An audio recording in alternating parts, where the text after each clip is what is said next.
Hey, what's going on? It's your boy Brandon Bird, man. Just want to jump in here real quick.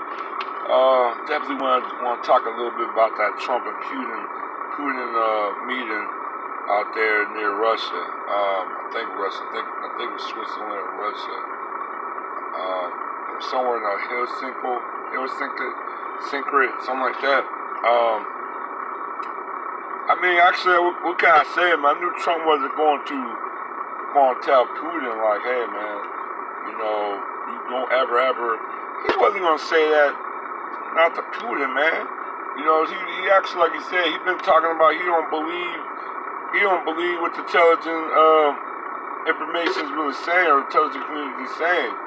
So in his mind, to them, it's like they're just in cahoots with the Democrats, just trying to, because they're upset they lost the election. And I think a bunch of Democrats are still hurting about the election. But the thing is, the reason why you lost that election was we're tired of the bullshit. A lot of people was tired of it. You know what I'm saying? Because we're not really getting respect, and we're not being heard what we want. And you're hearing everybody else's, but you're not hearing us. So, like I said, I don't care if he get reelected again. You know what I'm saying? I was looking, I said, yeah, Putin definitely looked good on that meeting. It was based like a diplomatic victory for him. You know what I'm saying? Russia is somewhat, as you know, slowly creeping back into the world stage for influence and power, persuasion, even a little bit of muscle. They're creeping back in. You know what I'm saying? So yeah, it's kind of like if you was a Russian, it's a good time to be a Russian. You feel good. You kind of like being on top of things, and everything else. But yeah, right now both parties are kind of upset about it. He didn't give him a star warning or about it. But Trump kind of look at Putin as good friend, so he's not really going to really go into that. And the Republicans not going to really go against him either, because they got a huge base that's still rocking with Trump. You know what I'm saying? You got a huge base of black people that's not rocking with the Democrats and probably not going to rock with them on the next major election. So it's like I said, I mean, everything in the making for a re-elected. You know what I'm saying? Being re-elected. Trump is basically in the making to get in there for a second term. I know they're trying to vow that they can beat him but I told them if you don't have no support of a huge black population, and I told a lot of people you're trying to use the Hispanic as a huge voting block. That depends. A lot of them is going to vote for it. Like I said, election in 3 years, you will know this immigration is going to be popular. It won't be popular no more in 3 years. It might just be the wall and back to business as usual.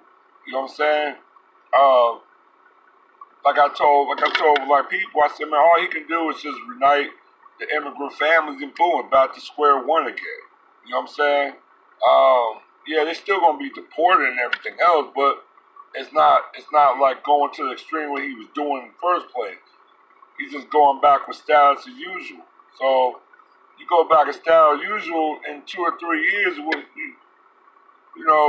it's gonna get old. You know what I'm saying? So Democrats definitely is playing with some fire with this identity politics they're playing. Like I told them, like if Latinos going to vote in unison, they might won't, they might not. You have a lot of different types of agendas in the quote Hispanic bloc. You know what I'm saying? You got a lot of Hispanics that don't feel connected to the other Hispanic groups. You know what I'm saying? I already told you list of them. You know what I'm saying? So, if they think they're going to get the White House because of Latino, they might have a bad thing coming. You know what I'm saying? Like I said,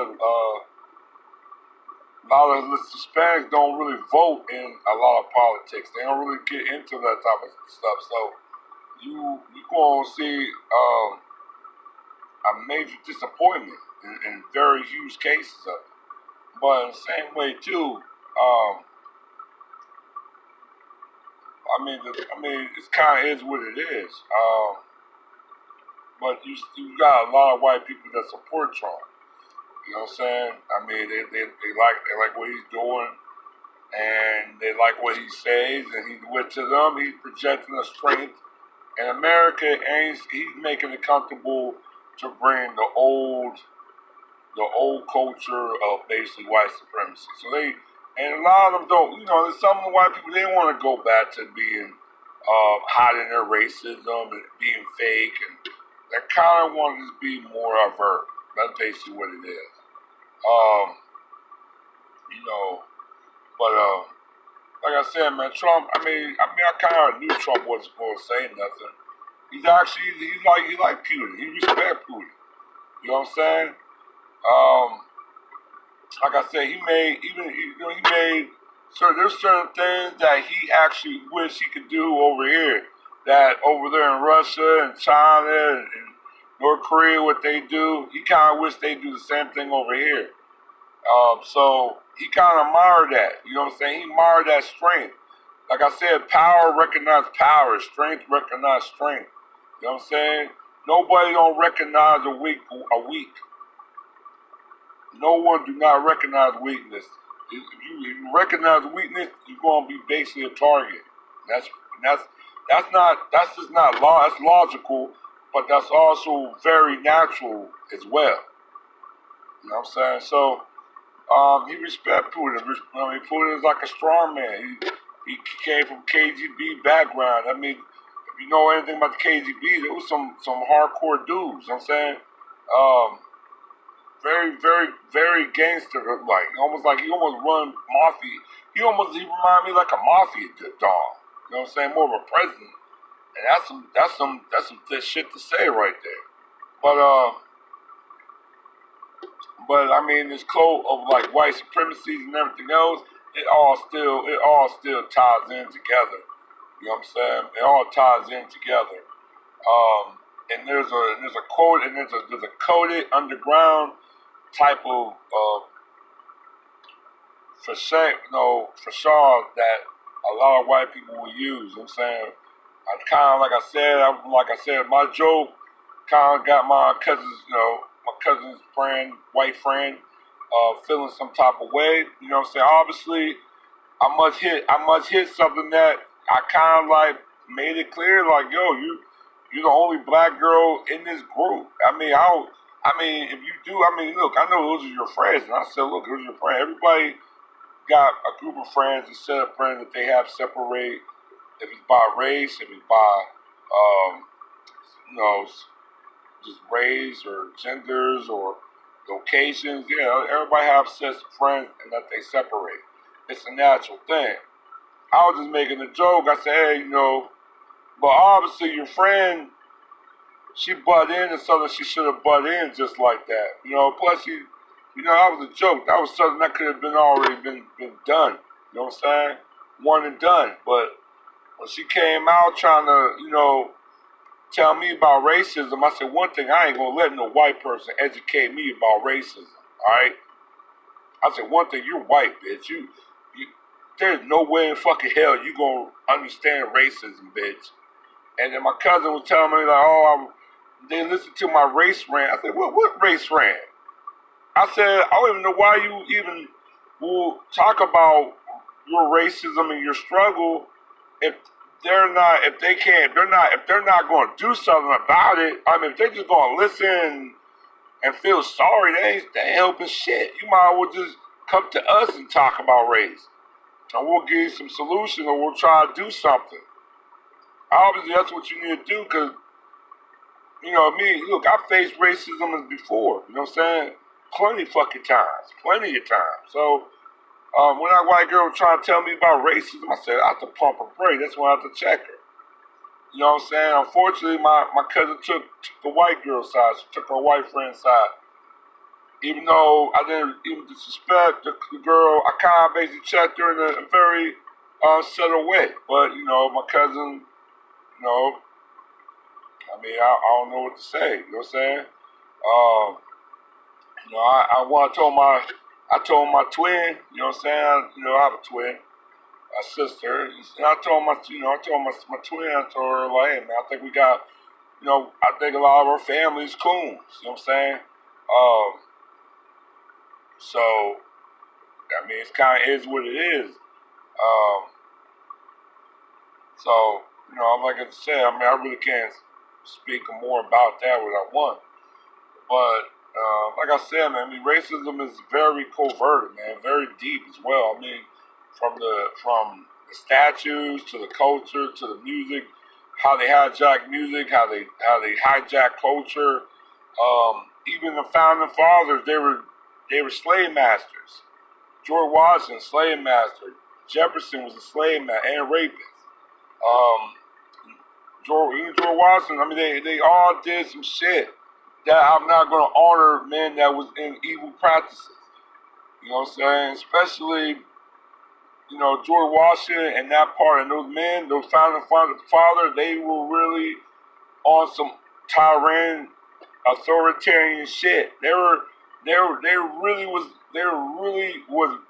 pretty much was really open to having a fashion a society. They were going to set up a fashion government. Um, and I know a lot of people don't want to hear shit like that, but shout out to my man Professor Black, Professor Truth for that. And that's just real shit right there. You know what I'm saying? But like I said, man, I just really want to talk about. I know also too. I want to bring this up as well. I think it was on the Time magazine. They were talking about they want to expand the Supreme Court to 27. Look, they could have did that when they were in power. Democrats, if they really felt that way, they could have did that already. They didn't need to wait till Trump and Republican is basically in full control and they're in major driver's seat right now. You know what I'm saying? They're bitching about it because they know that, goddamn, the writing is on the wall. Trump is about to almost solidify a conservative, Republican, favored, controlled court for decades. Not just for years, for decades. Maybe 10, 20 years. You know what I'm saying? Almost 30 years. That's like, 25 years? That's a quarter of your life. You know what I'm saying? You're going to have maybe 1 or 2 generations that's going to be born in that entire influence that Trump, like I told people, Trump did more shit. He did more influential shit in his first year than most presidents did in their entire term, 4-year term, or 8-year term. You know what I'm saying? And like I said, government was more. I told a lot of people, the United States before Trump was more like a bureaucracy, because bureaucracy, when you got different red tape, all these different bullshit that's in the way of laws. They got to go through referendum. Even referendum, they have to go through different types of quotas and rewritings and more debate, more rewriting. It's a lot of fucking red tape in that. A lot of red tape. And Trump really saying, fuck the red tape. He's like, I'm doing this. I'm the president. I'm the boss. I'm gonna get this. I'm gonna get it done. And yeah, for him being extreme, he is. But he's getting shit, like, in his way, he's getting shit done. And people liking that shit. He's making government to the point where it should have been. Governor should have been, it shouldn't be dragging out. It shouldn't just be constant debating. When you're governing, it should be for the people, by the people, and for the benefit of the people.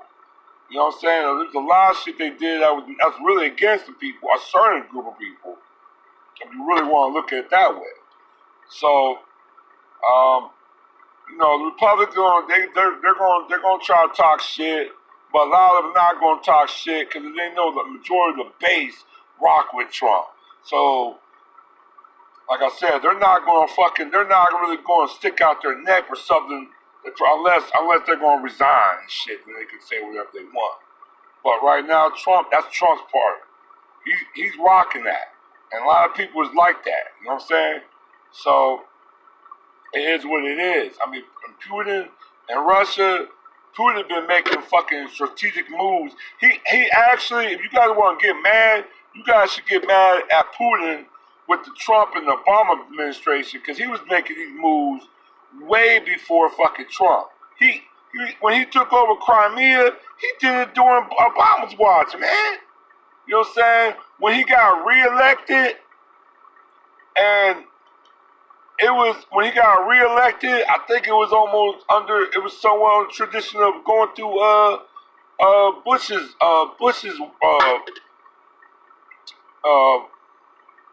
sites. So he was doing, I mean, from the last two presidents, I mean, Putin was already making moves, calculated power moves already. You know what I'm saying? So you can't really shit on Russia or Putin, because he's been doing this for a long time. He was doing big ass moves when Obama was in office. You know what I'm saying? So, and Obama was mostly too scared to pull that world trigger. So I don't want to hear none of that other shit. You know what I'm saying? But yeah, man, like I said, people just gotta just like I said, that's not our fight. That's their fight. Like I said, I'm totally out of it. Now I'm definitely gonna rock local. You know, if there's a person I like and it's on a local level, I'm gonna vote. I'm definitely gonna vote, because they already, the Supreme Court, even though they're upset about the Supreme Court, but the Supreme Court that's now it is still shitting on people. You know what I'm saying? They voted favor with Ohio with the purging of votes. So they're still shitting on people, and when they're shitting on the American people, a lot of people, we're gonna get shit on even more. I'm talking about the DOS. You know what I'm saying? They're already in a slow campaign. They're trying to shut us out economically.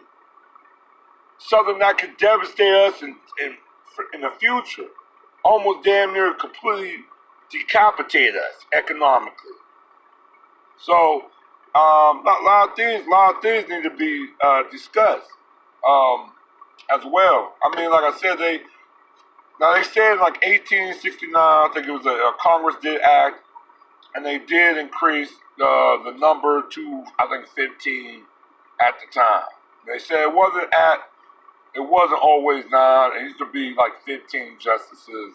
Then during like the New Deal, I think they actually increased to 11. And then during like the New Deal, I think they increased it to like 15. And then after they finally decreased the number to back to 9 to what it is now. But now a lot of people want to change it.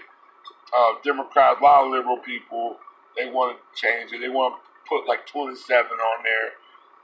So they don't give. I say even with 27, if you get 2 or 3 presidents straight from the same party, then you're already tipping balance like that.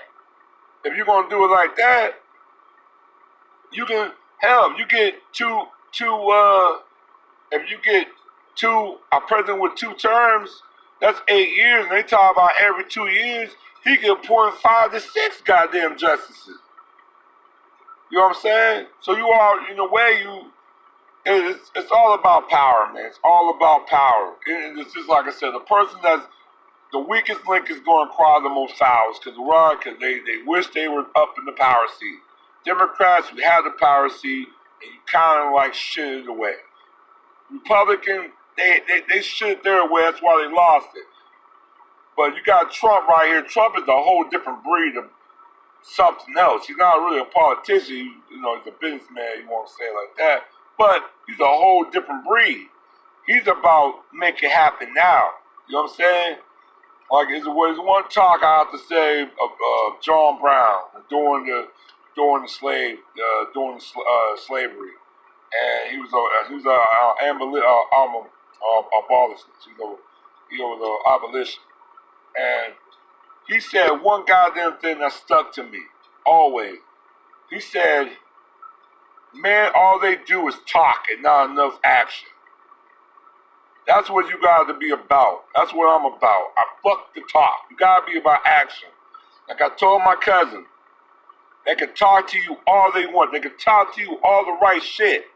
But if they ain't giving out solutions and they're not trying to execute the solution they just gave you, or they don't know the solution, but little by little they show you in their action that they're about this. They understand you. They understand the struggle. They understand racism, and they need to fight racism on all fronts, or even talk about racism, or whatever. You know what I'm saying? So that's my deal. That's my little intake. You know what I'm saying? Just not enough time. It's like everybody talking, but ain't that much action. You know, it's this time. It's like, look, forget this talk, man. It's more about action now. You know what I'm saying? I don't want to talk no more. I want to do action. You know what I'm saying? So that's what I'm gonna continue to do. Even it's little steps at a time. It's still action. And I'm gonna constantly go forward. But yeah, man, I'm gonna drop this. I'm gonna leave. I'm definitely gonna hit you guys back up, man, because there was another topic I want to talk about. I want to really get into. But like I said, I'm probably get with you guys tomorrow, or if I can, I'll get with you guys sometime in the week. All right, one.